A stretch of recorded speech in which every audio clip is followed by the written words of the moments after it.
अब हम बात करेंगे पोजीशन प्रॉपर्टी के बारे में। तो जो हमारी पोजीशन प्रॉपर्टी होती है, वो हमें बताती है कि जो हमारे एचटीएमएल के एलिमेंट हैं, वो हमारे वेब पेज में कैसे पोजीशन होंगे, वो डिफाइन करती है हमारी पोजीशन प्रॉपर्टी। तो इसमें थोड़ी-सी जानकारी लिखी है पोजीशन प्रॉपर्टी के बारे में, तो मैं चाहूँगा कि आप इसे पढ़ लें।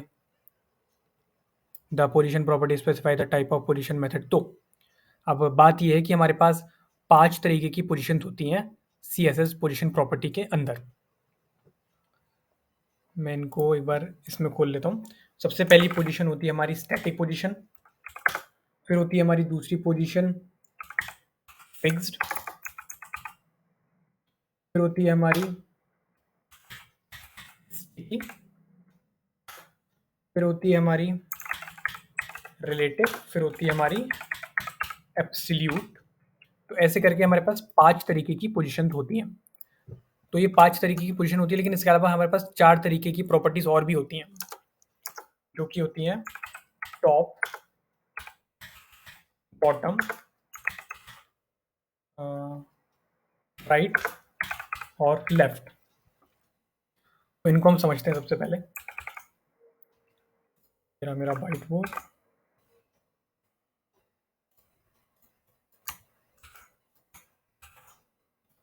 एक होती है मेरी स्टैटिक पोजीशन, और फिर है मेरी ये 4 पोजीशन।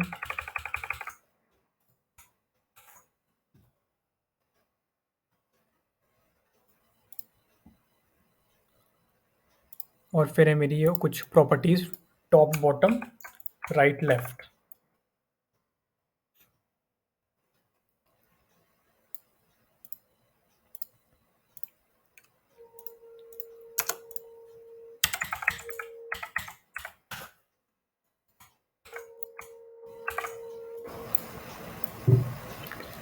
अब हम बात करते हैं इनके बारे में थोड़ा ठीक से। तो सबसे पहले हम बात करेंगे पोजीशन के बारे में कि पोजीशन का मतलब क्या होता है। तो हमारा जो कोई भी एचटीएमएल का एलिमेंट है, वो हमारे वेब पेज में कहाँ पे पोजीशन होगा और कैसे पोजीशन होगा, वो हमारी बताती है पोजीशन नाम की प्रॉपर्टी। ये प्रॉपर्टी का नाम है पोजीशन। अब पोजीशन के अंदर हमारे पास 5 तरीके की वैल्यूज़ होती हैं, जो कि मैंने यहाँ पे लिखी हैं, जो कि एक है स्टैटिक, एक है फिक्स, फिर है स्टिकी, रिलेटिव और एब्सोल्यूट। ये डिफरेंट वैल्यूज़ होती है मेरी, जो कि पोजीशन के अंदर जाती हैं। मतलब कि पोजीशन में मैं ये डिफरेंट वैल्यूज़ दे सकता हूँ।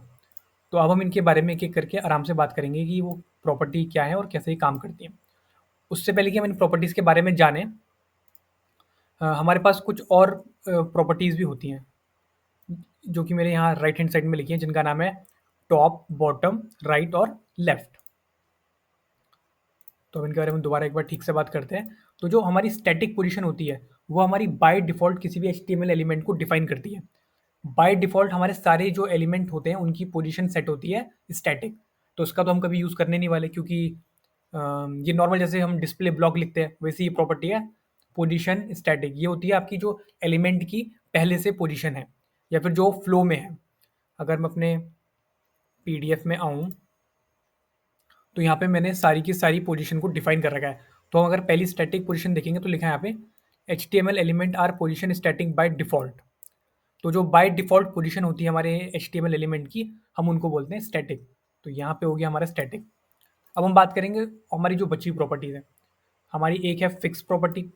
तो जब भी हम किसी एलिमेंट को इन चारों प्रॉपर्टीज़ में से कोई एक प्रॉपर्टी देंगे पोजीशन में, उसके बाद ही हम ये 4 प्रॉपर्टी यूज़ कर सकते हैं। और इन चार प्रॉपर्टीज़ को जो हम यूज़ करते हैं, तो हम उस एलिमेंट को बोलते हैं कि वो एलिमेंट पोजीशन्ड हो गया है। वो एलिमेंट पोजीशन्ड हो गया, मतलब कि अगर किसी एलिमेंट की पोजीशन की वैल्यू फिक्स, स्टिकी, रिलेटिव और एब्सोल्यूट है, तो हम उसे बोलेंगे कि वो एलिमेंट पोजीशन्ड हो गया है। और फिर उसके बाद हम टॉप, बॉटम, राइट और लेफ्ट नाम की प्रॉपर्टीज़ को हम यूज़ कर सकते हैं। अगर कोई एलिमेंट स्टैटिक है, तो हम उसको उसमें ये प्रॉपर्टीज़ यूज़ नहीं कर सकते, टॉप, बॉटम, राइट और लेफ्ट वाली। तो हम थोड़ा दोबारा वापस आते हैं अपनी बात पे, कि हमारी अब ये पोजीशंस काम कैसे करती हैं। तो सबसे पहले हम देखेंगे जो हमारी फिक्स पोजीशन है। जो मेरी फिक्स पोजीशन है, वो कैसे काम करती है। तो जो मेरी फिक्स पोजीशन है, वो मेरे यूज़र के व्यू पोर्ट में फिक्स हो जाती है। इसका मतलब कि अगर मैं स्क्रॉल करूँगा तो वहीं पे वो एक जगह पे फिक्स हो जाएगी। अगर हम अपनी पीडीएफ में आएँ वापस से,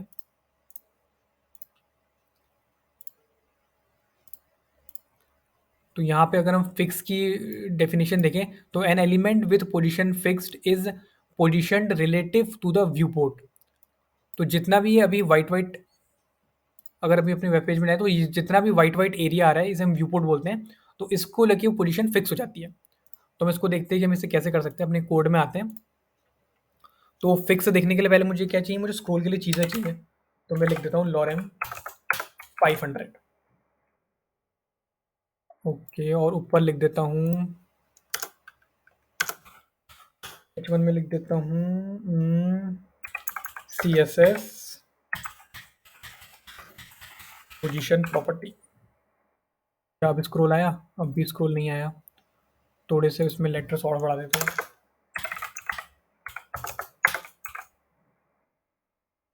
ठीक है, अब स्क्रॉल आ चुका है। ओके, मुझे बी आर चाहिए यहाँ पे।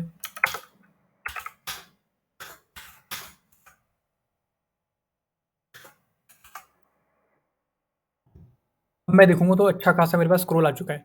अब मैं कोई एलिमेंट ले लेता हूँ, जैसे कि अगर मैं ये वाला फोल्डर खोल लूँ अपना,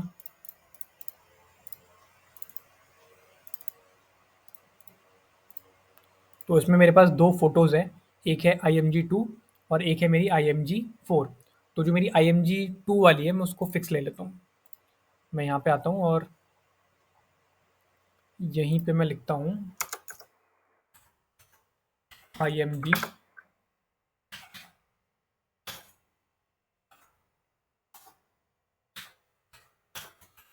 अब अगर मैं देखूंगा तो मेरे पास एक फ़ोटो आ चुकी है। तो मुझे अब इस फ़ोटो को फिक्स करना है।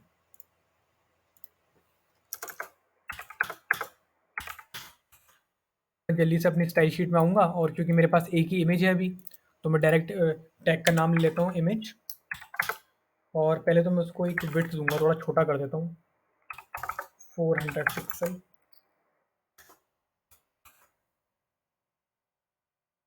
ज़्यादा हो गई, 200 पिक्सल। अब इससे पहले हम की पोजीशन, अब हम इसकी पोजीशन देखेंगे। तो सबसे पहले हमने बात करी थी, हमें पोजीशन प्रॉपर्टी देनी है।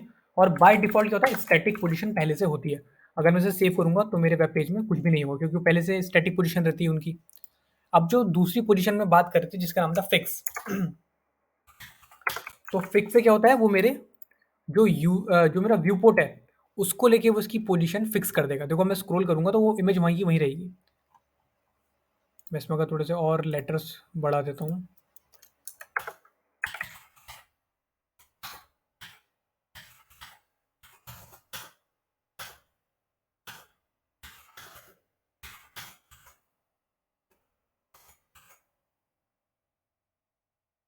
अगर मैं देखो स्क्रॉल कर रहा हूँ, देखो ये फोटो क्या है वहाँ पे फिक्स हो चुकी है। मतलब मेरे व्यू पोर्ट के हिसाब से वो फोटो फिक्स हो चुकी है।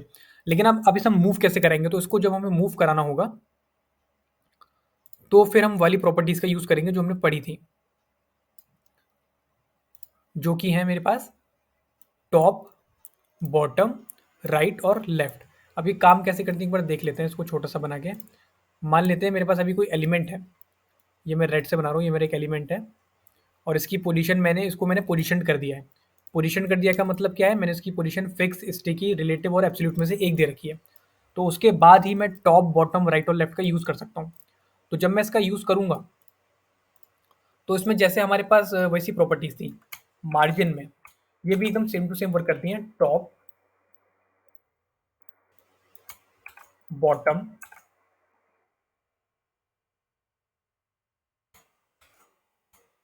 Right and left. जब भी मैंने कुछ पिक्सल में वैल्यू दूंगा, जैसे कि मैंने यहाँ से दी, तो ये क्या है, 20 पिक्सल खिसक जाएगा लेफ्ट से। और ऐसे ही इसके साथ यहाँ पे भी होगा, 20 पिक्सल ये ऊपर से नीचे खिसक जाएगा। और जब मैं राइट वाली दूंगा तो वो इस डायरेक्शन में खिसकेगा। जब मैं बॉटम वाली दूंगा तो वो इस डायरेक्शन में खिसकेगा। तो अभी हमारे पास जैसे कि पोजीशन है हमारा एलिमेंट, तो मैं क्या करता हूँ, अपनी प्रॉपर्टीज़ का यूज़ करता हूँ, जैसे कि टॉप से आप दो से 90%। अब अगर मैं सेव करूँगा तो एकदम 90% नीचे आ गया है। आई थिंक थोड़ा सा मुझे डिक्रीज़ करना पड़ेगा, 50% कर लेते हैं इसे। वो बीचों बीच आ रहा है 50%। ऐसे में यहाँ पे यूज़ करता हूँ। देखो कौन सा यूज़ करना चाहिए मुझे, लेफ़्ट वाला यूज़ करना चाहिए ताकि थोड़ा वो लेफ़्ट में आ जाए। लेफ़्ट में मैं इसे कर देता हूँ 50%। तो एकदम बीच में आ गया। वो बीच में क्या है, वो फ़ोटो आके एकदम बीच में फ़िक्स हो चुकी है। अब मैं स्क्रॉल करूँगा तो फ़ोटो वहाँ की वहीं फ़िक्स हो चुकी है। तो ऐसे काम करती है हमारी फ़िक्स पोज़ीशन। ऐसे काम करती है हमारी फ़िक्स पोज़ीशन। अब हम बात करेंगे स्टिकी की, कि स्टिकी कैसे काम करती है। तो an element with position sticky is position based on the user scroll option. तो इसमें क्या होता है कि आप जब जो हमारा हम जिस एलिमेंट को स्टिकी पोजीशन दे रहे हैं, जिस हम एलिमेंट को स्टिकी पोजीशन दे रहे हैं, तो जब हम उसे स्टिकी पोजीशन देंगे तो जो हमारा स्क्रॉल है, जब वो यूजर स्क्रॉल करेगा तभी वो स्टिकी पोजीशन एक्टिवेट होगी। और जब आप टॉप नॉर्मल वगैरह उसे दे रहे हो, टॉप बॉटम, और वहाँ पे जाके वो फिक्स हो जाएगी। इसको हम देखते हैं ऐसे, जैसे कि ये जो मेरी फ़ोटो है, मैं इससे अभी के लिए ये पोजीशन फिक्स हटा देता हूँ। अभी मैं सेव करूँगा तो दोबारा मेरी फ़ोटो यहाँ की यहीं आ गई। अब स्क्रॉल पे कोई इफ़ेक्ट नहीं होगा क्योंकि कोई पोजीशन नहीं दे रखी है मैंने उसे। अब मैं जैसे ही मैं इसे दे दूँगा पोजीशन स्टिकी, तो अब क्या होगा, जैसे ही मैंने उसे पोजीशन स्टिकी दे दिया, जैसे ही मैं यहाँ तक अपना स्क्रॉल बार लेके आऊँगा, वो एक जगह पे जाके, ओके, मैंने उसे टॉप बॉटम नहीं दिया है, टॉप से 20% और लेफ्ट से 20%। अब अगर मैं जाऊँगा तो देखो वहाँ पे स्टिक हो जाएगी वो, और जैसे ही वापस लाऊँगा वहाँ पे वो वापस आ जाएगी फ़ोटो। तो ऐसे काम करती है हमारी स्टिकी पोजीशन। देखो अभी मेरे पास स्क्रॉल बार है और मेरी फ़ोटो यहाँ पे है। जैसे ही मैं यहाँ तक स्क्रॉल करूँगा और जैसे ही उसका वहाँ पे वो हेडर लगेगा, और उसने फ़ौरन क्या करा, उसने फ़ौरन उसे यहाँ से 20% और यहाँ से 20% खिसका दिया। 20-20% अपनी बॉडी के हिसाब से उसने उसको फ़ोटो को यहाँ ले आया। अब वो तब तक फिक्स रहेगी जब तक पूरा नीचे तक नहीं आ जाऊँगा मैं, और जैसे उस पोजीशन को दोबारा लाऊँगा, वहीं पे वहाँ पे वो दोबारा आ जाएगी। तो ऐसे काम करती है हमारी स्टिकी पोजीशन। कई बार हमें हेडर वगैरह बनाने होते हैं तो इसमें काफ़ी यूज़ होता है स्टिकी पोजीशन का। तो ऐसे यूज़ होती है हमारी स्टिकी पोजीशन। अब हम किसकी बात करेंगे?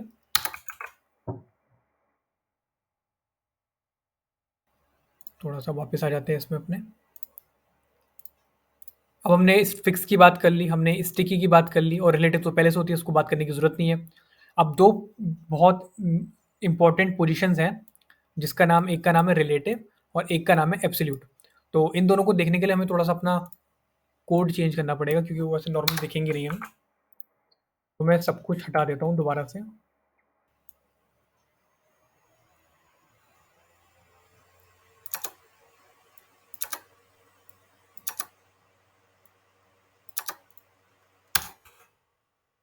और मैं क्या करता हूँ, नॉर्मली सा मैं एक डिव बनाता हूँ, जिसकी मैं आईडी दूँगा पेरेंट, और उसके अंदर मैं 3 डिव और बनाऊँगा, और उन तीनों डिव को मैं नाम दे दूँगा, आईडी दे दूँगा। पहले वाले को 1, दूसरे वाले को आईडी 2 दे देता हूँ, तीसरे वाले को आईडी 3 दे देता हूँ। और अपने CSS में आके जो मेरी पेरेंट कंटेनर है, उसको मैं एक बॉर्डर दे देता हूँ सबसे पहले तो, 4 पिक्सल सॉलिड ब्लैक, और उसमें ठीक है। और अब मैं जो हमारे इन ये उसके अंदर जो डिव है, उनको सेपरेटली सेलेक्ट कर लेता हूँ, 1 2 और 3।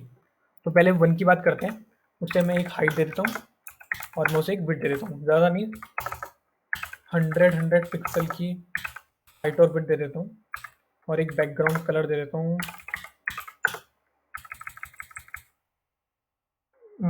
रेड। सेम कॉपी करके तो मेरे और डिव है, बस बैकग्राउंड कलर चेंज कर दूंगा, इसे मैं ब्लू कर देता हूँ।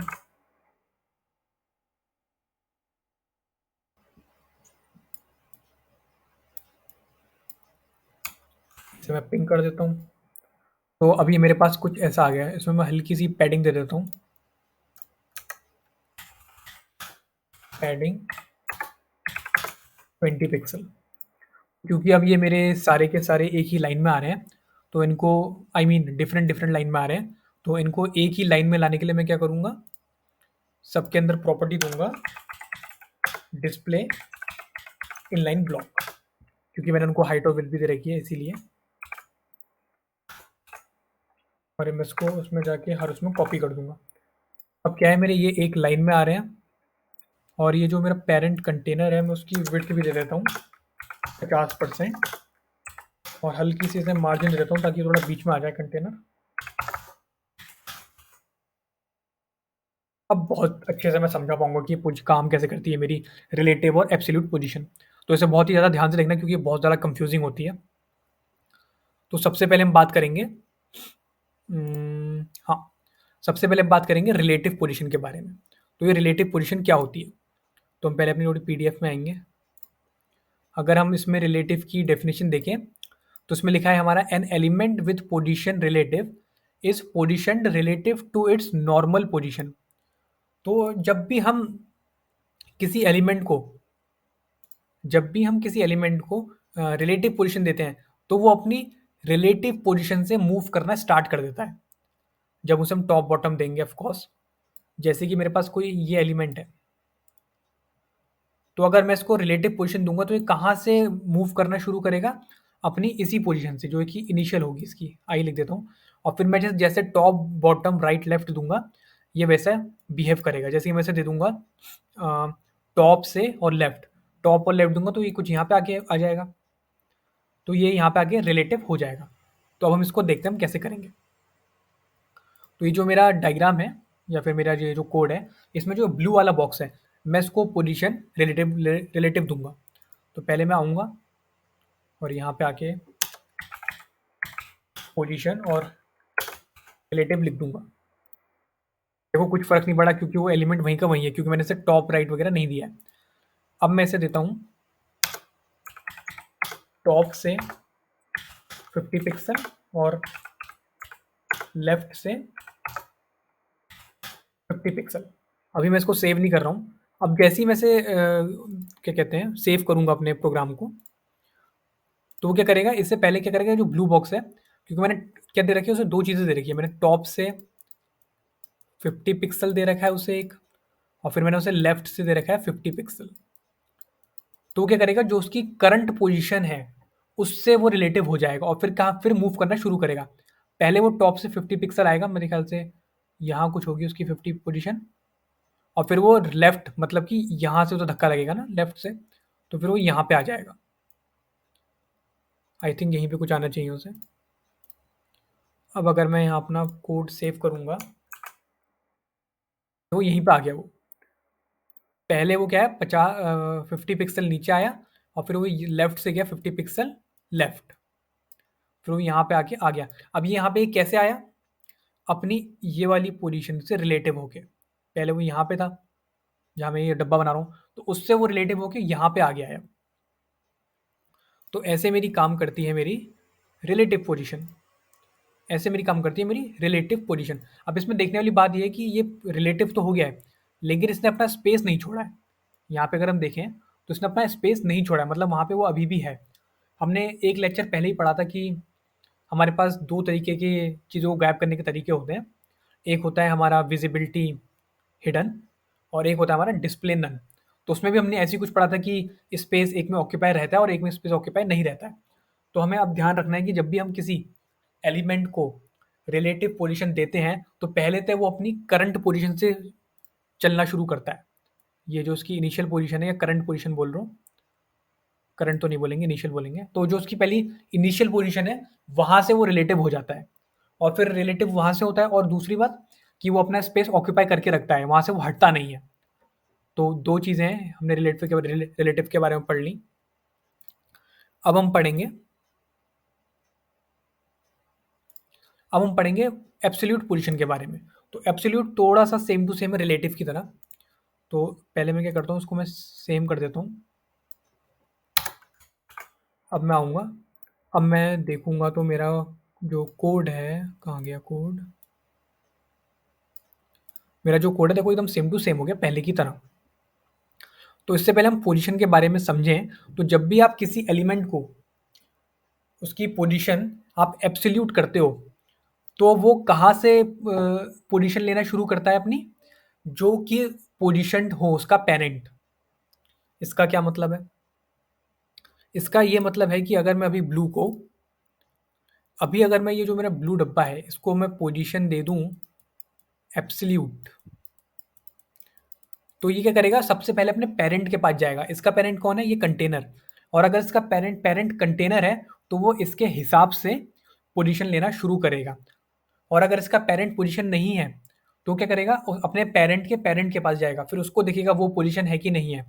और ऐसे करते-करते वो सबसे ऊपर जाएगा और लास्ट में जाके रुकेगा बॉडी पे, अगर कोई भी उसका पेरेंट पोजीशन नहीं है। तो हमने पहली बात कर ली कि अगर कोई एलिमेंट पोजीशन तब कहेंगे हम किसी एलिमेंट को, जब उसकी पोजीशन सेट हो इन चारों में से कोई एक।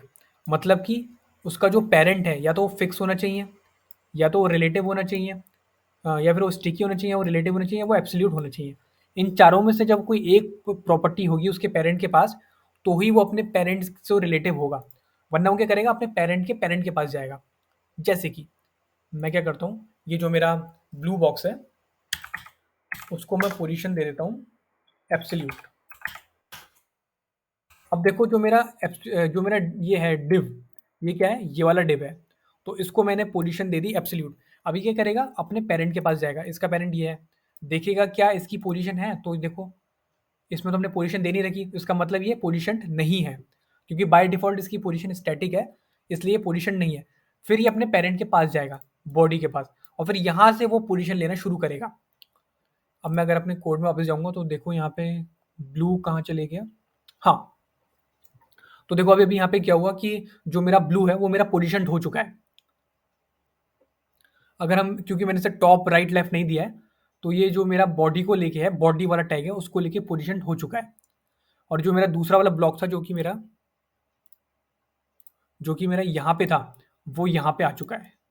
इसको देखने के लिए हम क्या करते हैं, मैं से ये जो मेरा ब्लू वाला बॉक्स है, मैं से थोड़ी सी क्या करता हूँ, मैं इसका टॉप ना 0 पिक्सल कर देता हूँ।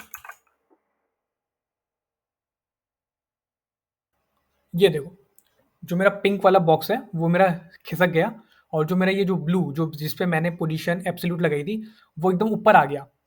देखो वो ऊपर क्यों आया, मैं इसको बताता हूँ। इसने क्या करा, देखो जैसे ही मैंने ब्लू वाले डब्बे में पोजीशन एब्सोल्यूट लगाई, पहले वो अपने पेरेंट के पास गया, जो कि ये कंटेनर था, ये ब्लैक वाला जिसमें मैंने मार्जिन वो दे रखी है, बॉर्डर दे रखा है। तो देखा क्या उसने, उसके पास पोजीशन है कोई? तो उसने देखा नहीं, उसके पास तो कोई पोजीशन नहीं है। फिर वो गया अपने बॉडी के पास, जो कि मेरा बॉडी टैग है, और फिर उसको लेके वो पोजीशन लेगा। अगर कोई भी एलिमेंट का पेरेंट पोजीशन नहीं है, तो वो बाद में किसके पास चले जाता है? बॉडी टैग के पास चले जाता है। जैसे कि ये ब्लू वाला चले गया, तो अब ये ब्लू वाला किसके हिसाब से पोजीशन लेगा मेरा? जो मेरा बॉडी टैग है उसके हिसाब से। तो अब हम इसमें देखो वहाँ पे पोजीशन्ड हो गया है, तो अगर मैं यहाँ पे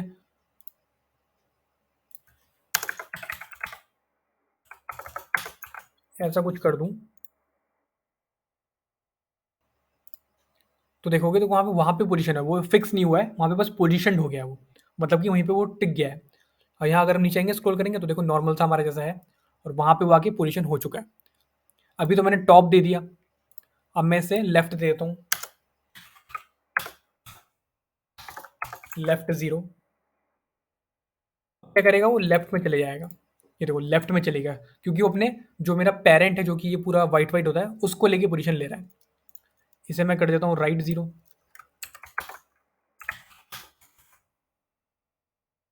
तो देखो राइट में आके 0 हो गया। क्यों? क्योंकि वो जो मेरा पेरेंट पेरेंट बॉडी है, उसको लेके वो पोजीशन ले रहा है। तो ऐसे हमारी काम करती है पोजीशन एब्सोल्यूट। तो ऐसे हमारी काम करती है पोजीशन एब्सोल्यूट। इसका हम एक दूसरी चीज़ और देख लेते हैं कि अगर क्या हो कि अगर इसका जो पेरेंट है वो पोजीशन हो, तो जो इसका पेरेंट है मैं उसे पोजीशन रिलेटिव कर देता हूँ। और पहले मैं क्या करूँगा,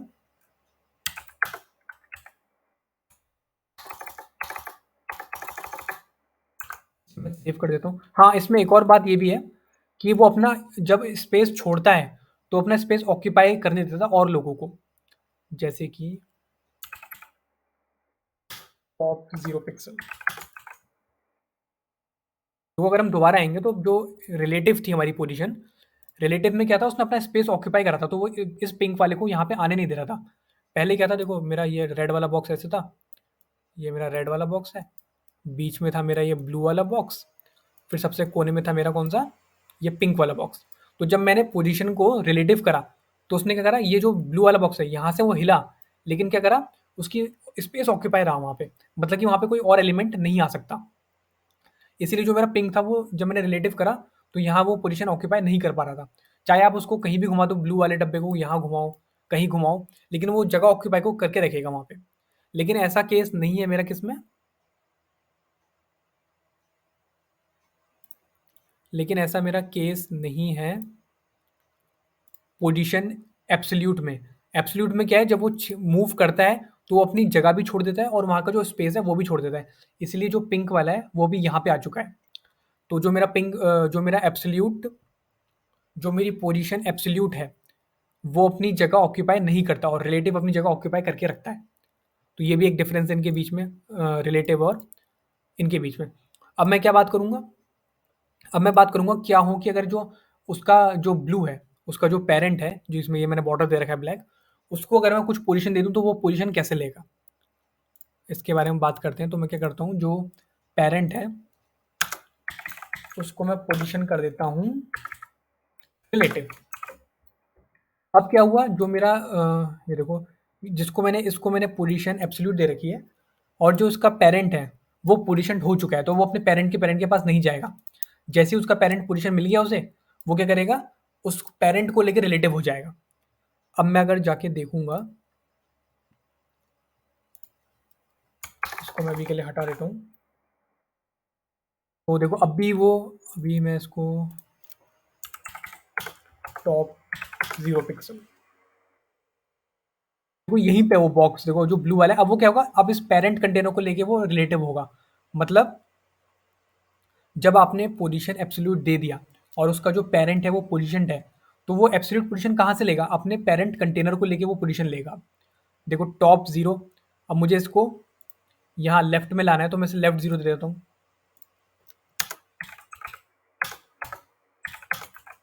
अब मैं सेव करूँगा तो देखो लेफ्ट में आके 0, तो मतलब क्या है, वो अब पोजीशन कहाँ से ले रहा है, अपने पेरेंट कंटेनर से पोजीशन ले रहा है वो जो एब्सोल्यूट है। तो ऐसे मेरे काम करती हैं चारों की चारों पोजीशन, और मैंने चारों को चारों करके दिखा दी एक-एक बार। बहुत से बार जो हमारे बहुत से कॉम्प्लेक्स लेआउट होते हैं वेबसाइट के, वो इन्हीं 4 पोजीशन को यूज़ करके बनाए जाते हैं।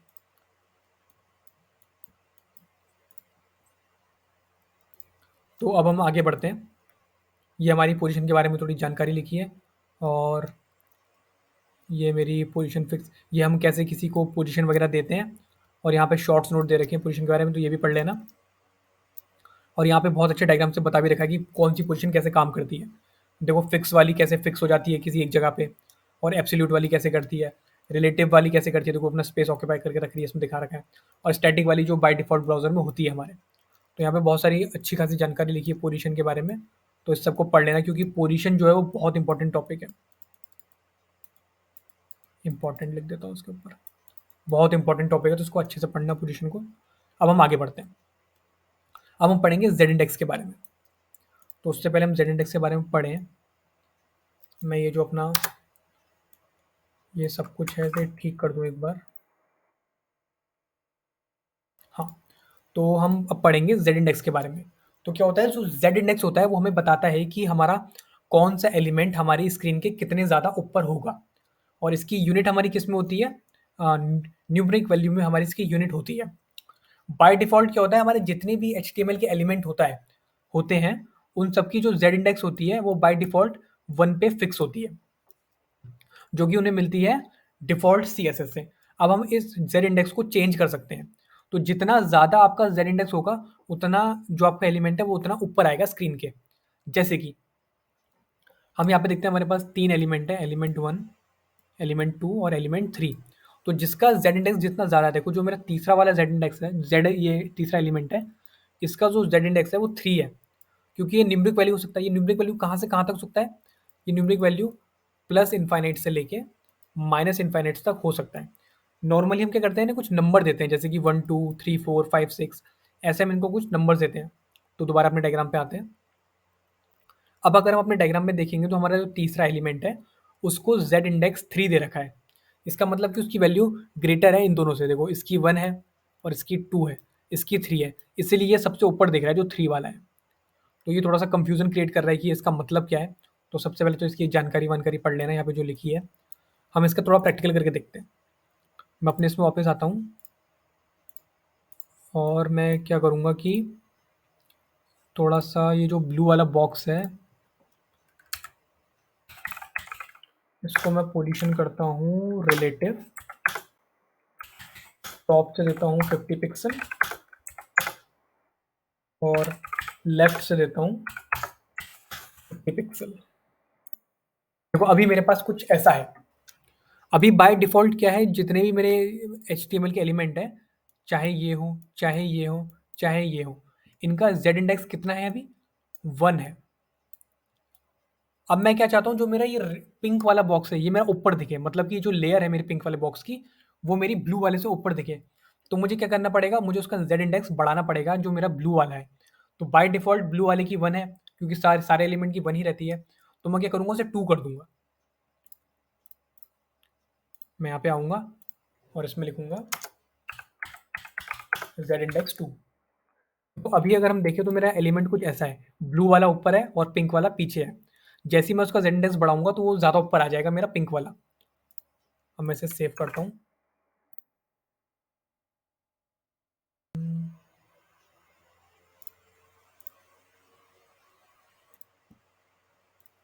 ओके, पिंक वाला तो पहले से ब्लू वाला तो पहले से ऊपर था। जो मेरा ब्लू वाला है वो तो पहले से ऊपर था, मुझे पिंक वाले को देना था। तो मैं पिंक वाले में जाऊँगा और लिखूँगा पोजीशन रिलेटिव और ज़ेड इंडेक्स 2। अब मैं आऊँगा तो देखो जो मेरा पिंक वाला है वो मेरे को ऊपर दिख रहा है। तो इसकी जो ख़ासियत है मेरे ज़ेड इंडेक्स की, उसकी मेरी ख़ासियत ये है कि ये सिर्फ़ पोज़ीशन्ड एलिमेंट पे काम करता है। ज जब भी किसी एलिमेंट को पोज़ीशन मिली होगी तो ही वो उस पे वर्क करेगा। इसीलिए मैंने इसे पोज़ीशन रिलेटिव दिया पहले। और हमारा कोई एलिमेंट पोज़ीशन कब होता है?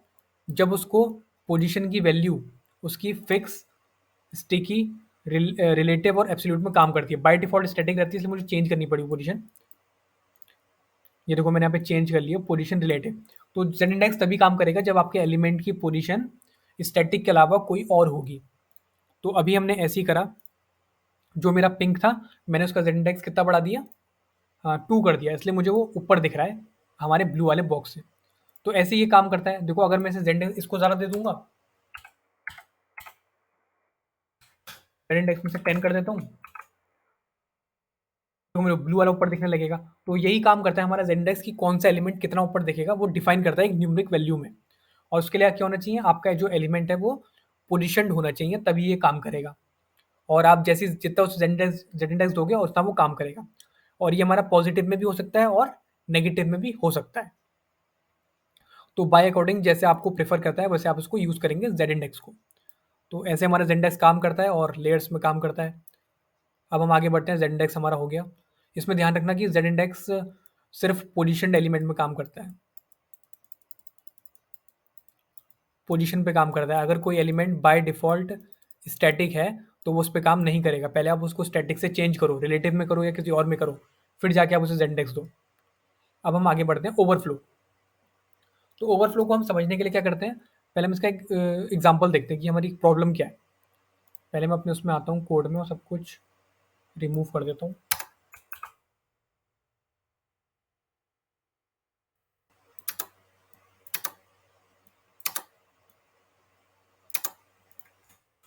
तो इस प्रॉब्लम को समझने के लिए हमें क्या करना है, सबसे पहले हमें थोड़ा टेक्स्ट लेना है और एक कंटेनर लेना है। मैं एक पी एलिमेंट लेता हूँ और उसके अंदर लिखता हूँ lorem 400। पहले कंटेनर बना लेता हूँ, एक div बनाता हूँ और उसके अंदर ये ले चलता हूँ।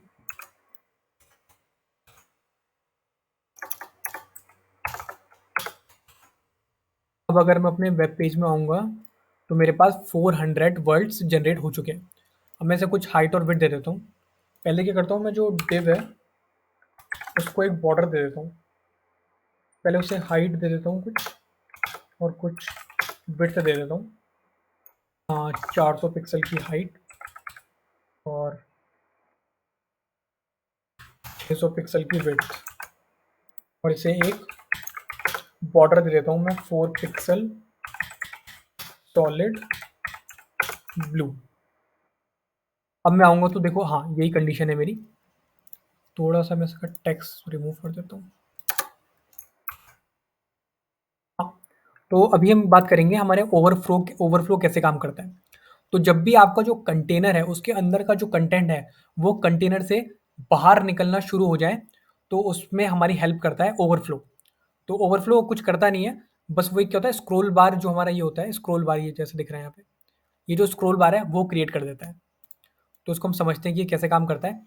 इसमें हमारे पास 4 वैल्यूज़ होती हैं ओवरफ्लो में। एक होती है हिडन, एक होती है विजिबल, एक होती है स्क्रॉल और एक होती है ऑटो। तो जो विजिबल होती है वो बाय डिफ़ॉल्ट क्या होती है, विजिबल। जो डिफ़ॉल्ट सीएसएस होता है वो सारे एलिमेंट को ओवरफ्लो विजिबल दे देता है पहले से प्रॉपर्टी। जैसे कि इस पहले डायग्राम को अगर हम देखें तो हमारे पास सेम टू सेम कंडीशन है अभी के अभी। जो मेरा कंटेनर है ब्लू वाला और उसके जो अंदर का कंटेंट है वो ज़्यादा हो गया, इसलिए वो क्या है, वो बाहर निकल गया। जो मेरा ये पैराग्राफ टैग था और ये जो मेरा ब्लू वाला है उससे उसका कंटेंट ज़्यादा हो गया, इसीलिए वो बाहर निकल गया। और मैं चाहता हूँ कि इतने में ही दिखे लेकिन मुझे सब कुछ दिखे, जो मेरा कंटेंट है पी का इस ब्लू ब्लू बॉक्स के अंदर। तो हम क्या करेंगे, हम 3 तरीके की प्रॉपर्टीज़ यूज़ कर सकते हैं। एक है मेरा ओवरफ्लो विजिबल, जो कि पहले से होता है बाय डिफ़ॉल्ट। एक होता है विजिबल हिडन, ये जो पहला वाला है इसकी बात करता हूँ। दूसरे वाले की यहाँ डायग्राम की बात करते हैं, हिडन। तो जैसे ही मैं कंटेनर जो मेरा कंटेनर है उसमें मैं प्रॉपर्टी दूंगा ओवरफ्लो हिडन। तो वो क्या करेगा, जितना आपका कंटेंट है उतना दिखाएगा और जितना जो बाकी है उसे वो गायब कर देगा। तो ऐसे मेरा काम करता है ओवरफ्लो हिडन। और विजिबल तो बाय डिफ़ॉल्ट होता ही है, तो उसको दिखाने की ज़रूरत नहीं है। तो जो मेरी पहले वाली कंडीशन थी वही है मेरी विजिबल, और जो मेरी दूसरी कंडीशन है वो है मेरी हिडन। वो क्या करेगा, जितना उसके अंदर कंटेंट आएगा उतना वो रखेगा और जो उसका कंटेंट बाहर आएगा वो उसे गायब कर देगा। तो ये ऐसे करती है मेरी हिडन काम। अब आप बात करते हैं तीसरे की, स्क्रॉल की। तो जैसे ही मैं इसमें लिखूंगा स्क्रॉल, स्क्रॉल, अब मैं अगर वापस आऊंगा तो उसमें क्या है, मुझे स्क्रॉल बार दे देगा। ये देखो, स्क्रॉल बार दे दिया उसने, और फिर आप इसमें स्क्रॉल कर सकते हो, और जो जितना आपका कंटेंट है, आपका कंटेंट इसमें कटेगा भी नहीं। तो ऐसे हमारा काम करता है स्क्रॉल। फिर एक आता है हमारे पास ओवरफ्लो ऑटो। ऑटो क्या करता है, वो अपने हिसाब से देखता है कि इसको चाहिए या नहीं चाहिए, और फिर उस हिसाब से उसको स्क्रॉल बार देता है। इससे पहले हम इसके बारे में और पढ़ें, तो अगर हम अभी हम इसमें देखें तो ज़रूरी नहीं है कि आप स्क्रॉल इसमें दो, आप हॉरिजेंटली भी दे सकते हो और वर्टिकली भी दे सकते हो। अभी क्योंकि जो मेरा पैराग्राफ टैग है उसकी जो बाय डिफ़ॉल्ट नेचर होता है वो नीचे को फ्लो करता है। देखो अभी हम देखें तो ये नीचे को फ्लो कर रहा है। अगर इसमें कोई इमेज होती है जो कंटेनर से बड़ी होती है तो इसमें ये वाला भी आता है, ये हॉरिजॉन्टल वाला, इसमें जो अभी नहीं आ रहा है। और अगर मैं चाहता हूँ उस हॉरिजॉन्टल को दिखाना है या नहीं दिखाना, तो उसमें कैसे कर सकता हूँ, मैं लिख सकता हूँ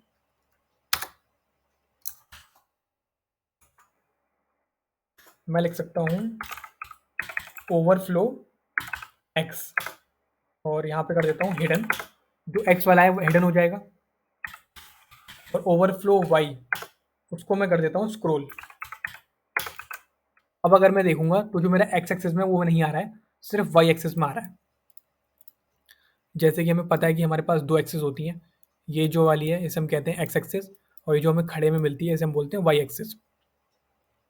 तो जो मेरा स्क्रॉल बार आ रहा था, इसको मैंने अगर ओवरफ्लो वाई लिखा तो वो वाई पे वर्क करेगा, और जब मैं लिखूंगा ओवरफ्लो एक्स तो वो मेरा एक्स पे वर्क करेगा। देखो मैंने यहाँ लिखा है ना ओवरफ्लो एक्स, तो उसने क्या करा, जो एक्स एक्सेस वाला स्क्रॉल था वो उसने गायब कर दिया, हिडन। और जो ओवरफ्लो वाई वाला है उसने उसमें क्या कर दिया, स्क्रॉल दे दिया। अगर उसे मैं हिडन कर दूंगा तो देखो वो भी गायब हो जाएगा। ऐसे मेरे काम करते हैं सारी प्रॉपर्टीज। इसमें एक और प्रॉपर्टी होती है जो कि होती है ऑटो।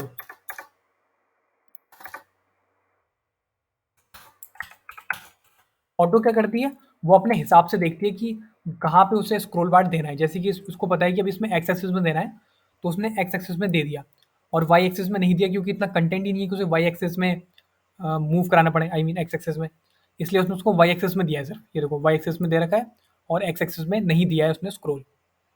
ऐसे मेरी काम करती है मेरी स्क्रॉल प्रॉपर्टी, तो काफ़ी फायदेमंद है, देख लेना। अब हम बात करेंगे दो प्रॉपर्टी और के बारे में जिनका नाम है क्लियर एंड फ्लोट। तो पहले हम बात करेंगे फ्लोट के बारे में, फिर हम बात करेंगे क्लियर के बारे में। तो जो हमारी फ्लोट प्रॉपर्टी होती है वो स्पेसिफाई करती है कोई पर्टिकुलर एलिमेंट किस डायरेक्शन में फ्लोट करेगा। तो दो डायरेक्शन होते हैं, एक होता है लेफ्ट, एक होता है राइट। नन वाले से वो किसी भी डायरेक्शन में फ्लोट नहीं करेगा, और फ्लोट इनहेरिट से वो अपने पेरेंट की पोजीशन वो ले लेता है प्रॉपर्टी। तो हम दो के बारे में बात करेंगे, लेफ्ट और राइट के बारे में। तो अगर हम थोड़ा सा नीचे आए तो हमें यहाँ पे दिखा रखा है ये कैसे काम करती है फ्लोट। तो पहले मैं सेम टू सेम ये काम क्रिएट कर देता हूँ। मैं क्या करूँगा, अपने इसमें आता हूँ और मैं एक पैराग्राफ टैग लेता हूँ जिसमें मैं लिखूँगा लॉरेम 400। तो अब मेरे पास एक पैराग्राफ टैग आ गया होगा, ठीक है, बहुत बढ़िया। अब मैं उसके स्टार्टिंग में आऊँगा और एक इमेज टैग लूँगा, और कोई भी रैंडम सी इमेज ले लूँगा। एक यहाँ पे ले लेता हूँ और एक बीच में कहीं ले लेता हूँ,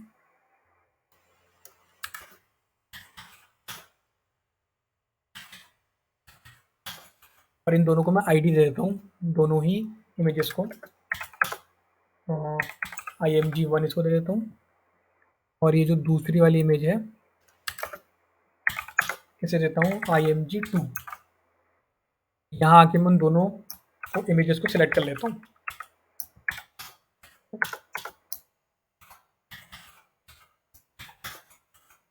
अब अगर मैं वेब पेज में जाऊँगा तो मैंने कोई स्टाइल नहीं दिया, तो अभी देखो ऐसा कुछ आ रहा है। जो मेरी जो फ़ोटो है उसकी हाइट और विड्थ यहाँ पे बढ़ गई है, इसलिए ये पैराग्राफ क्या है, बहुत इसका स्ट्रक्चर बिगड़ गया है। तो अब हम देखेंगे कि इनमें मेरा जो फ्लोट है,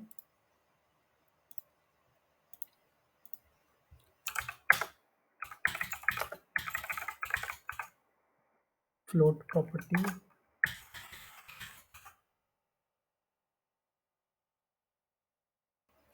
अब हम देखेंगे फ्लोट प्रॉपर्टी काम कैसे करती है। तो जैसे कि इसमें देखते हैं कि हमारे पास दो इमेज है, एक मेरी यहाँ पे इमेज है, एक मेरी यहाँ पे इमेज है।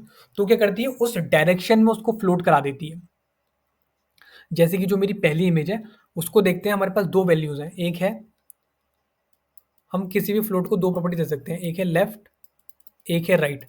हम जो नन है वो नहीं देंगे क्योंकि वो बाय डिफ़ॉल्ट नन ही होती है पहले से। डिफ़ॉल्ट सीएसएस सारे एलिमेंट को फ्लोट नन कर देता है। और ये इनहेरिट की हम बात नहीं कर रहे क्योंकि वो पेरेंट से ले लेता है अपनी प्रॉपर्टीज़। हम दो के बारे में बात करेंगे, लेफ्ट और राइट के बारे में। तो जैसे ही आप उसको इसको हम थोड़ा अपने व्हाइट बोर्ड में आके देखें, ये मेरी इमेज है। इसको मैं दो प्रॉपर्टी दे सकता हूँ, एक तो मैं इसे दे सकता हूँ लेफ्ट, और एक मैं इसे दे सकता हूँ फ्लोट राइट। तो जैसे ही मैं इसे दूंगा राइट, फ्लोट राइट, ये करेगा फ्लोट हो जाएगा मेरे राइट डायरेक्शन में उस कंटेनर में। और अगर मैं इसे दूंगा लेफ्ट तो लेफ्ट फ्लोट हो जाएगा। बड़ी कॉमन सी बात है।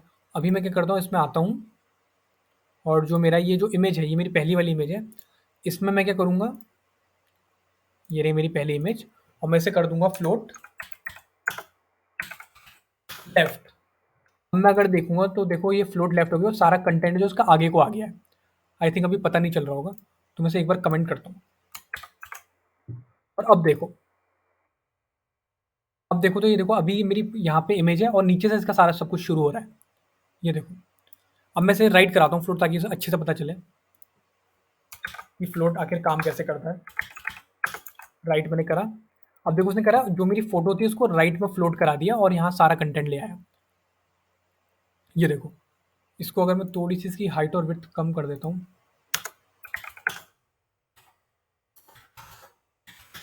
ताकि वो थोड़ा ठीक से फिट हो जाए।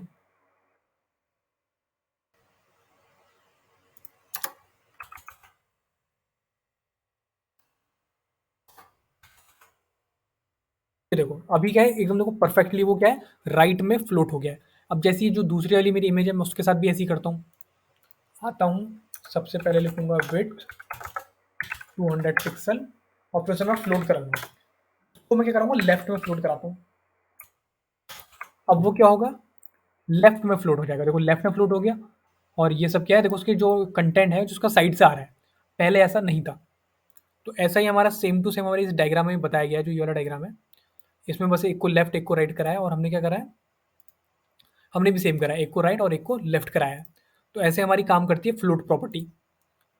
अब हम बात करते हैं दूसरी प्रॉपर्टीज़ के बारे में, कि अगर मैं उन्हें एक ही डायरेक्शन में फ्लोट करवा दूँ, जैसे देखो राइट और राइट फ्लोट करवा रखा है यहाँ पे, और फिर इसमें राइट फ्लोट करा रखा है और साथ में से क्लियर दे रखा है। तो क्लियर के बारे में हम थोड़ी देर में बात करेंगे। मैं बात करता हूँ, अगर मैं इसे एक साथ, देखो अगर मैं उसको उसी डायरेक्शन में राइट करवाऊंगा तो देखो वो यहाँ पे आ जाएगी। और अगर मैं क्या करूँ कि जो मेरी इमेज है, मैं उसे उठा के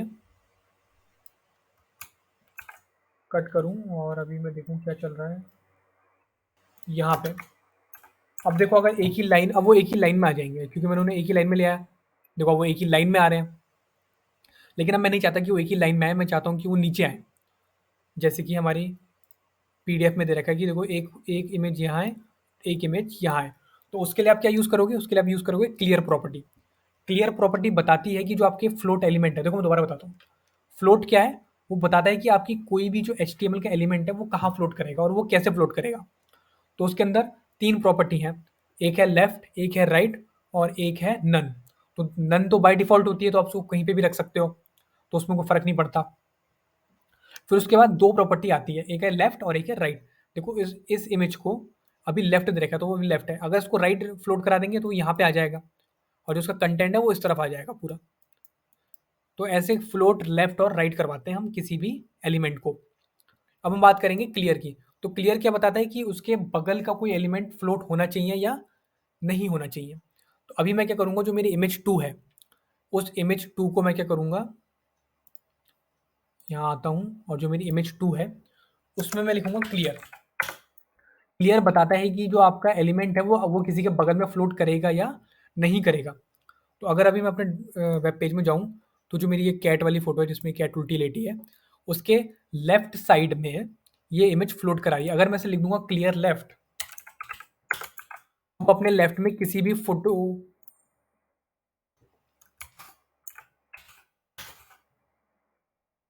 हाँ, राइट में कर रही थी फ्लोट उसके। तो देखो वो क्या है, उसके राइट में फ्लोट कर रही थी। तो जो मेरी दूसरी वाली इमेज है, जैसे उसमें उसमें मैंने लिखा क्लियर लाइट राइट, तो वो क्या है, किसी भी फ्लोटेड एलिमेंट के राइट में फ्लोट नहीं करेगी। तो जब भी आप चाहते हो कि कोई एलिमेंट किसी के जैसे इसमें लिखा है जो इमेज 2 है, क्लियर राइट, इसका मतलब ये किसी भी एलिमेंट के राइट में फ्लोट नहीं करेगी। और इसमें एक होता है बोथ। बोथ में क्या होता है, ना वो राइट में फ्लोट करेगी ना वो लेफ्ट में फ्लोट करेगी। तो अब देखोगे तो भी वो सेम आएगा। तो ऐसे हमारी यूज़ होती है फ्लोट प्रॉपर्टी। तो फ्लोट प्रॉपर्टी बहुत ज़्यादा इंपॉर्टेंट होती है और बहुत जगह बहुत सारी चीज़ें बनाने के लिए यूज़ होती है। जैसे कि नेविगेशन बार, एक बार हम बना के देख ही लेते हैं, वैसे भी छोटा सा ही है। तो जब भी आपको नेविगेशन बार बनाना है, तो आपको क्या चाहिए, सबसे पहले आपको चाहिए यूएल। यूएल में आप ले लो एल आई, तो 5 8 ले लो, और एक में लिख दो होम। एक्चुअली मैं लिंक बना लेता हूँ इनको, ये मैं इसको ऐसे करूँ और फिर मैं ऐसे करूँ, फिर मैं यहाँ पे कुछ ना लिखूँ और यहाँ पे लिख देता हूँ होम।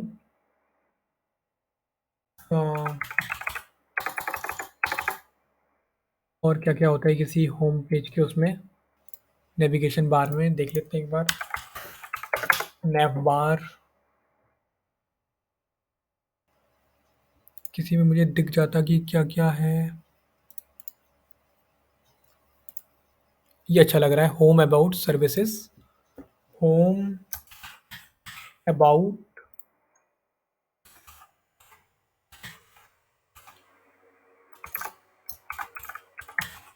सर्विसेज, यहाँ पे लिखो साइन अप, यहाँ लिखो लॉगिन, और मेरे पास इसमें क्या क्या है, होम सर्विसेज,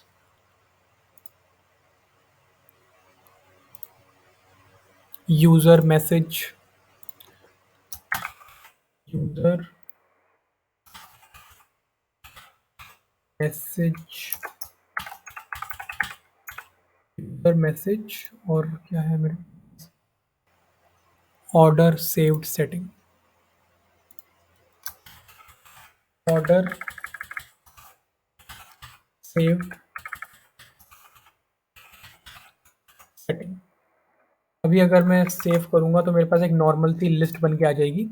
तो इससे हम देखते हैं इस कैसे हम फ्लोट का यूज़ करके एक नेविगेशन बार बना सकते हैं। तो सबसे पहले तो मैं इनके डॉट हटाऊँगा।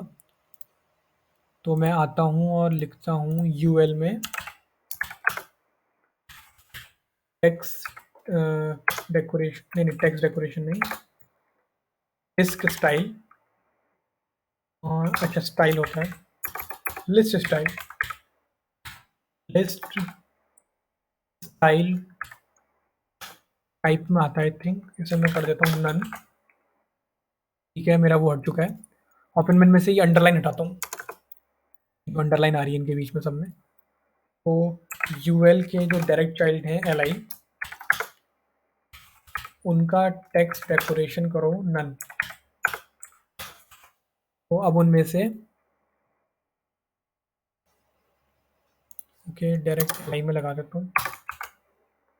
ओके एल आई के अंदर है ना, वो एल आई के अंदर ए है इसलिए नहीं हट रहा था। एल आई के अंदर जो ए है, ठीक है, अब ये हट चुका है। अब मैं क्या करूँगा, जो मेरा एल आई के अंदर जो ए है उन्हें मैं फ्लोट कराऊंगा लेफ्ट में, तो वो कुछ ऐसे आ जाएंगे। और अगर इन्हें मैं थोड़ी सी पैडिंग दे दूं, पैडिंग नहीं एक्चुअली मैंने मार्जिन दे दूं 10 पिक्सल की, तो एक अच्छा खासा मेरा एक होम पेज का नेविगेशन बार बन चुका है, जिसमें कि होम है, हो अबाउट सर्विसेज, यूज़र। और अगर मैं इसे बैकग्राउंड कलर दे दूं अपने यूएल को, बैकग्राउंड कलर लाइट ओरेकल, ठीक है, क्यों नहीं आया, आई थिंक यूएल में मुझे ओवरफ्लो ऑटो, हाँ। तो देखो ये बहुत खतरनाक ट्रिक है। तो जब भी आपका कलर ना आए तो आप क्या करो, ओवरफ्लो ऑटो दे दो। तो देखो ये कलर आ चुका है। और फिर आप इसमें इसके ए के भी कलर चेंज कर सकते हो। कलर मान लेते हैं ब्लू दे दिया आपने, बहुत ही बेकार लग रहा है लेकिन चलो ठीक है, एग्जाम्पल के लिए ठीक ही है। Font size 20 pixel. देखो बहुत ही मतलब सही हमारा एक नेविगेशन बार बन चुका है, जैसे कि हम नॉर्मली वेबसाइट में देखते हैं ऐसे ही बनता है वो नेविगेशन बार भी। तो फ्लोट से हम ये ऐसा नेविगेशन एक बार भी बना सकते हैं। मेरे कहने का मतलब ये था। तो अब हम आगे बढ़ते हैं क्योंकि हमने इसमें बहुत टाइम लगा दिया है। हम बात करेंगे रीसाइज़ की। सबसे पहले मैं सारी चीज़ें हटा देता हूँ, ये हटा देता हूँ, ये हटा देता हूँ। तो हमारे पास अब हम बात करेंगे रीसाइज़ की। तो रीसाइज़ कुछ नहीं है, वो क्या करता है, हमारे यूज़र को अलाउ करता है कि जो हमारा एलिमेंट है वो उसे रीसाइज़ कर पाएँ। तो इसके लिए मैं क्या करूँगा कि मैं एक एलिमेंट बनाऊँगा, पी नाम का एलिमेंट बनाऊँगा, जिसमें कि मैं कुछ लॉरेम दूँगा 100। और अब अगर मैं अपने वेब पेज में आके देखूँगा तो मेरे पास 100 वर्ड्स आ चुके हैं। और अगर मैं अब इसे एक बॉर्डर दे दूँ ताकि पता चले कि वो रीसाइज़ हो रहा है या नहीं हो रहा है, तो मैं इसे 4 पिक्सल सॉलिड और रेड बॉर्डर दे देता हूँ। तो देखो उसका एक बॉर्डर दिख रहा है। तो अब जैसे ही मैं इसे रीसाइज़ करूँगा बोथ, पहले हम बोथ वाला देखेंगे। तो उसमें 2 प्रॉपर्टी देनी है, एक देनी है रीसाइज़ बोथ और फिर आपको देनी है ओवरफ्लो ऑटो। क्योंकि वो ओवरफ्लो विजिबल में काम नहीं करता जो रिसाइज़ है हमारा। मैंने अपनी पीडीएफ में भी लिखा होगा, ये देखो। अब अगर मैं अपने वेब पेज पे जाऊँगा, देखो मैंने 2 प्रॉपर्टी दी है उसे, रीसाइज़ बोथ और ओवरफ्लो बोथ। अब अगर मैं जाऊँगा तो देखो उसके पास एक राइट साइड में ये बन जाएगा। इसे अगर मैं ग्रैब करूँगा तो देखो उसकी हाइट और विड्थ चेंज कर सकता है। ये देखो। देखो जब तक मैंने ऑटो लगा रखा है, देखो जब तक उसे स्क्रॉल बार चाहिए होगा, देखो तभी तक वो स्क्रॉल बार लेके आएगा, और नहीं चाहिए होगा तो वो नहीं लेके आएगा। ये हमारा यूज़र इसको हाइट और विड्थ इसकी चेंज कर सकता है। ज़्यादातर ये जो मैसेज वाला होता है या कमेंट सेक्शन होता है उसमें काम आता है, जिसमें जो यूज़र हमारा मैसेज लिखता है। और अगर इसमें मैं लिख दूँ रीसाइज़ वर्टिकल, तो अगर आप देखोगे तो अब वो जो यूज़र है वो सिर्फ वर्टिकली से अप डाउन कर सकता है। मान लो कि ये मेरी कमेंट है, मैं यहाँ पे क्या करता हूँ ये जो मेरा है पी, एक्चुअली सम ऐसा नहीं है, सम देख, चलो वो भी ठीक ही है। राइट योर कमेंट, और यहाँ पे लिखता हूँ कंटेंट एडिटेबल टू। अब अगर देखो आप इसकी हाइट ऑफ चेंज कर सकते हो और अपना कमेंट भी लिख सकते हो, दिस इज वेरी गुड, साथ में इमोजी लगा देता हूँ, 3 इमोजी। तो ये कमेंट वाले सेक्शन में ऐसे ही होता है, मैं ऐसे ही बस थोड़ा मजाक के लिए कर रहा था ये। कमेंट वाले सेक्शन में क्रिएट करने के लिए होता है, ताकि जितना मेरे यूज़र का कमेंट है, देखो इसे आप बाय डिफ़ॉल्ट इसकी हाइट ऑफ आप जो देना चाहो वो दे सकते हो। मान लो कि आप, आई थिंक हाइट ऑफ नहीं देनी चाहिए वरना फिक्स हो जाएँगी। ठीक है, तो इसमें क्या देखो ये अप एंड डाउन हो सकता है।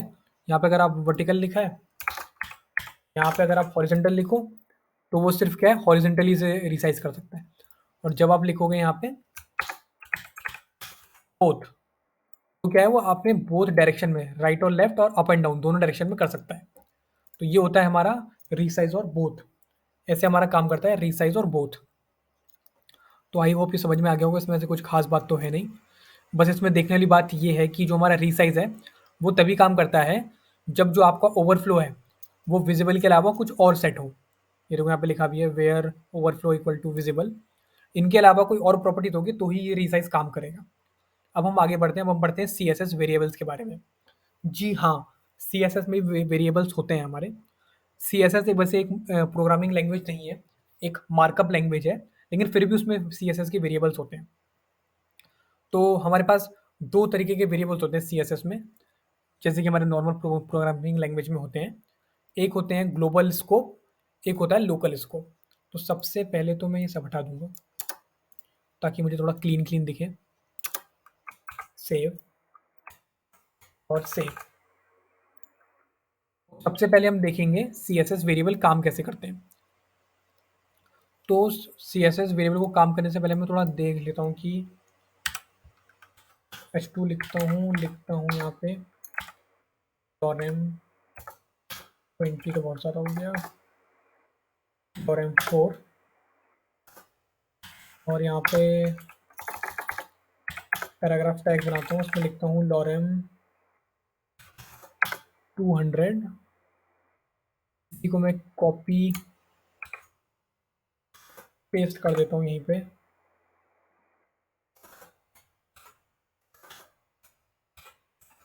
अब हम देखेंगे कि हमारा जो सीएसएस वेरिएबल है वो कैसे काम करता है। तो अभी अगर मैं जाऊँगा नॉर्मली तो मेरे पास वही है, 3 मैंने हेडिंग्स ले रखी हैं, उनके अंदर मैंने छोटे-छोटे पैराग्राफ ले रखे हैं। तो अब हम बात करते हैं कि हमारा जो सीएसएस वेरिएबल है वो काम कैसे करता है। तो काम कैसे करता है उससे पहले हम वेरिएबल को समझते हैं कि वेरिएबल क्या होता है। जैसे कि वेरिएबल क्या होता है, वो एक वेरिएबल एक वैल्यू स्टोर करता है। जैसे कि मेरे पास कोई एक्स नाम का वेरिएबल है, उसके अंदर आपने कोई वैल्यू स्टोर करा रखी है जैसे कि 100। तो अब जो हमारी प्रोग्रामिंग लैंग्वेज का उसका क्या काम है कि जहाँ-जहाँ एक्स लिखा होगा, उसका मतलब होगा 100। अगर कहीं पे भी लिखा है एक्स तो उसका मतलब है वहाँ पे लिखा है 100। तो ऐसे ही हमारा काम करता है सीएसएस का वेरिएबल्स। जो हमारे सीएसएस के वेरिएबल्स हैं, वो हमारे ऐसे ही काम करते हैं। हम कोई भी रैंडम सा नाम ले सकते हैं। जैसे कि देखो यहाँ पे क्या है, ब्लू नाम का एक वेरिएबल बनाया गया है जिसकी वैल्यू है रेड। तो अब जहाँ-जहाँ पे ब्लू लिखा होगा, जैसे वेयर लिख के ब्लू लिखा है, तो इसका मतलब क्या है, वहाँ पे लिखा है रेड, तो वहाँ पे ये प्रॉपर्टी आ जाएगी। तो अभी ये बहुत थोड़ा कंफ्यूजिंग लग रहा होगा, मैं इसे करके दिखाता हूँ। तो सबसे पहले हमें क्या करना है, जो हमारी स्टाइल शीट है, हमें CSS के वेरिएबल यूज़ करने के लिए, ग्लोबल यूज़ करने के लिए सबसे ऊपर आना है, एक कॉलन लगाना है और लिखना है रूट, और कर्ली ब्रेसेस ओपन और बंद करने हैं। अब हमें यहाँ पे जिस भी वेरिएबल का नाम लेना है, जैसे कि मैं अपना नाम ले लेता हूँ शिवांग, और फिर आगे क्या है, उसके आगे कोलन लगा के उसकी वैल्यू, जैसे कि रेड।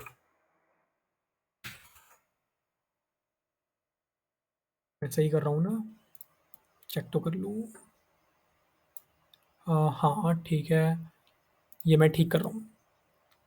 तो देखो अब मैं जहाँ जहाँ पे मैं पी लिखता हूँ, और पी में पहले मैं लिखूंगा कलर, मैं उसे दूंगा रेड। अब मेरे जितने भी जो मेरे पैराग्राफ टैग हैं देखो सब रेड हो चुके हैं। एक तरीका तो मेरा ये है। अब मैं वेरिएबल कैसे यूज़ करूँ, तो जहाँ पे मुझे वैल्यू लिखनी है वहाँ पे आप लिखो वेर, ब्रैकेट में उस वेरिएबल का नाम, जैसे कि शिवांग। अब भी अगर मैं सेव करूँगा देखो, तो अब भी रेड रहेगा। तो देखो अब यहाँ पे हुआ क्या है, पहली बात तो ये है कि हम एक से ज़्यादा वेरिएबल डिफाइन कर सकते हैं। और दूसरी बात क्या है, देखो यहाँ पे मैंने वेरिएबल डिफाइन करा, तो आपको सबसे पहले अपनी स्टाइल शीट में आना है और ये लिखना है कॉलन रूट, और इसके अंदर फिर आप वेरिएबल डिफाइन करोगे और उनकी वैल्यू क्या होंगी। जैसे कि अभी मैंने क्या करा, मैंने कहा कि देखो जहाँ जहाँ शिवांग लिखा उसकी वैल्यू है रेड। यहाँ पे मैं कोई भी वैल्यू दे सकता था, रेड दे सकता हूँ, 20 पिक्सल दे सकता हूँ। इसका मतलब ये है कि जहाँ जहाँ पे ये लिखा होगा ना वेर, ये इसका मतलब क्या है, यहाँ पे लिखा है रेड। ऐसे तो हमारे वेरिएबल काम करते हैं। देखो इसका मतलब है कि जहाँ जहाँ पे ये लिखा है इसका मतलब है रेड। जहाँ पे मैं लिखूंगा where parenthesis hyphen hyphen Shivang, तो जहाँ पे भी ये लिखा होगा वहाँ पे रेड वैल्यू आ जाएगी। यहाँ पे आप कुछ भी लिख सकते हो, यहाँ पे जो भी आप चीज़ लिखोगे उसका मतलब है ये, और यहाँ जो भी जहाँ पे आप ये लिखोगे वेर के साथ, वहाँ पे इसकी वैल्यू आ जाएगी आगे वाली। ये मैंने अपना नाम इसलिए लिखा है ताकि बता सकूँ कि यहाँ पे कोई भी रैंडम नेम आ सकता है वेरिएबल का। जैसे कि मैं यहाँ पे दिखाता हूँ, यहाँ पे मैं लिखता हूँ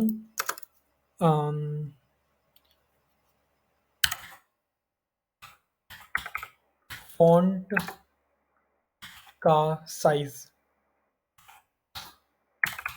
और इसे मैं वैल्यू दे दूंगा 20 पिक्सल। तो देखो अब जब मैं पी में आऊँगा और यहाँ मैं लिखूंगा फॉन्ट साइज, और मुझे यहाँ पे वेरिएबल यूज़ करना है अपना 20 पिक्सल, तो मुझे क्या करना है, मुझे लिखना है वेर, पैरेंथेसिस लगाने हैं, अंदर 2 हाइफन लगाने हैं, और मुझे अपने उस वेरिएबल का नाम लिखना है जो कि है फॉन्ट का साइज। तो अब क्या हुआ होगा, पहले जो मेरा ब्राउज़र है उसके पास ये चीज़ पहले ही सेव हो गई होगी। तो जैसे ही मैंने लिखा वेर और पैरेंथेसिस में हाइफन हाइफन फॉन्ट का साइज, उसको क्या पड़ेगा, वो उसको पड़ेगा 20 पिक्सल। ठीक है, अगर मैं अपने पेज में जाऊंगा,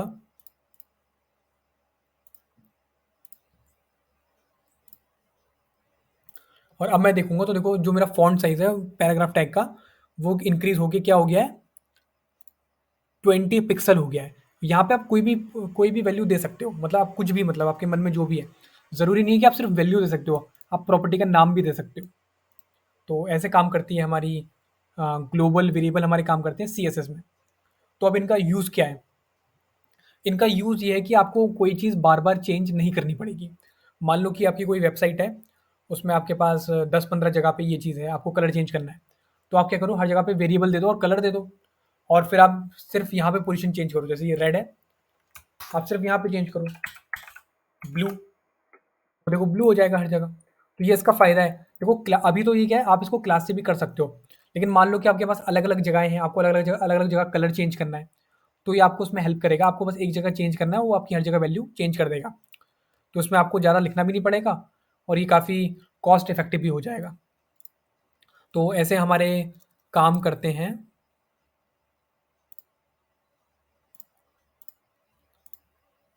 तो ऐसे हमारे काम करता है CSS का वेरिएबल, जो कि होता है ग्लोबल।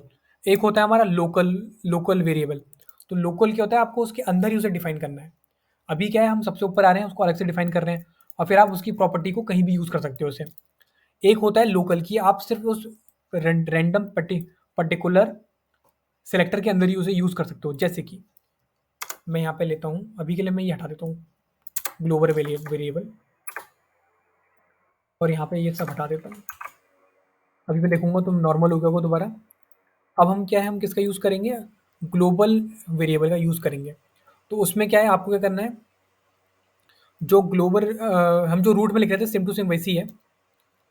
आपको लिखना है हाइफ़न हाइफ़न और वेरिएबल का नाम जैसे कि कलर कलर और उसके आगे उसकी वैल्यू, जैसे कि इसकी वैल्यू रेड। अब अगर देखोगे तो कुछ नहीं हुआ होगा मेरे वेब पेज में, क्योंकि ये लोकल वेरिएबल मैंने डिफाइन करा है, कलर डिफाइन नहीं करा है। और अगर मैं यहाँ नीचे आऊँ, अब मैं लिखूँगा कलर और मैं लिखता हूँ यहाँ पे पैर और माइनस माइनस और अंदर कलर।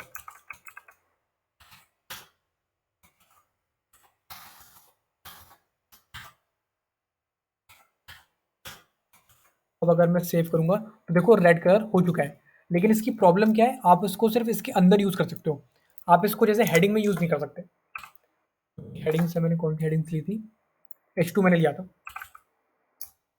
तो H2 में अगर मैं लिखूँगा अब इसको एक कॉपी कर लेता हूँ। इसको अगर मैं लिखूँगा कलर वेर रेड, तो वो रेड कलर नहीं करेगा, क्योंकि वो लोकल स्कोप है। जो ये लोकल वेरिएबल है, लोकल स्कोप में काम करता है, तो वो यहीं तक काम करेगा सिर्फ जितना मैंने सेलेक्ट करा है। इसके लिए आपको क्या चाहिए? Global variable. जैसे कि लिखो रूट, मैं लेता हूँ कलर, आगे लिख देता हूँ रेड। अब देखो जहाँ जहाँ मैं वैर वैर लिख के ये लिखूंगा, वहाँ पे क्या होगा, कलर आ जाएगा। अच्छा मैंने दोनों सेम दे दिए क्या? इसे मैं लिखता हूँ कलर्स।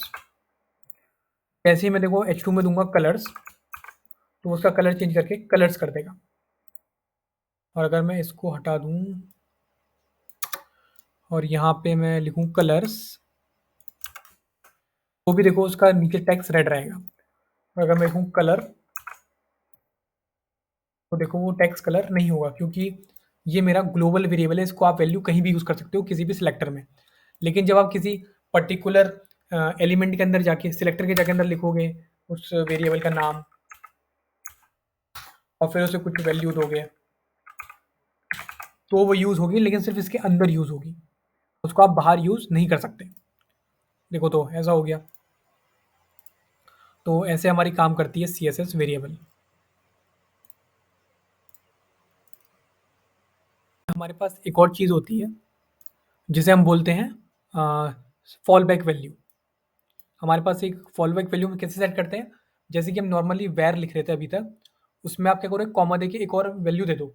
तो क्या होगा कि जब आपका जो वेरिएबल है अगर वो एम्प्टी है या फिर उस वेरिएबल के अंदर कोई वैल्यू नहीं है, तो क्या है, बाय डिफ़ॉल्ट ये वाली पोज़ीशन वो लग जाएगी, ये वाली जो आपने लिखा है वो लग जाएगा। इसको हम कैसे कर सकते हैं? जैसे कि मैं क्या करता हूँ, जो मेरा P है इसको मैं खाली कर देता हूँ अभी के लिए, कलर्स।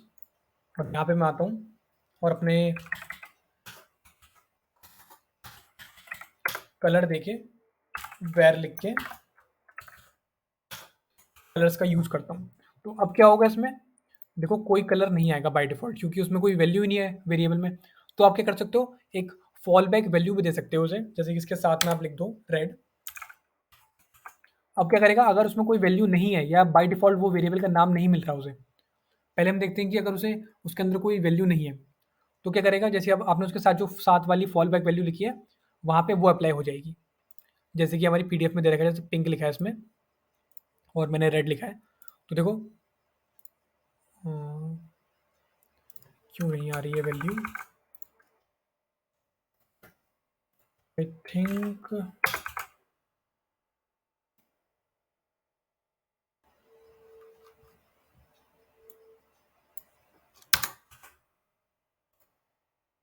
हाँ, तो देखो अब आ चुकी है वो, पहले पता नहीं क्यों नहीं आ रही थी। देखो अब वो रेड आ चुकी है। बाय डिफ़ॉल्ट क्या करेगा, जब उसे वो वेरिएबल नहीं मिलेगा।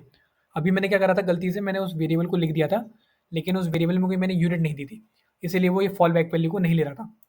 अब देखो उसे जैसे ही उसे वो जो वेरिएबल है कलर्स वाला, वो नहीं मिला, उसने क्या यूज़ करा फॉल बैक वैल्यू को और उठा के डाल दिया इसमें कलर्स में। तो अब देखो मेरा जो कलर है वो मेरा रेड हो चुका है। तो ऐसे मेरी काम करती है मेरी सेटिंग फॉल बैक वैल्यू।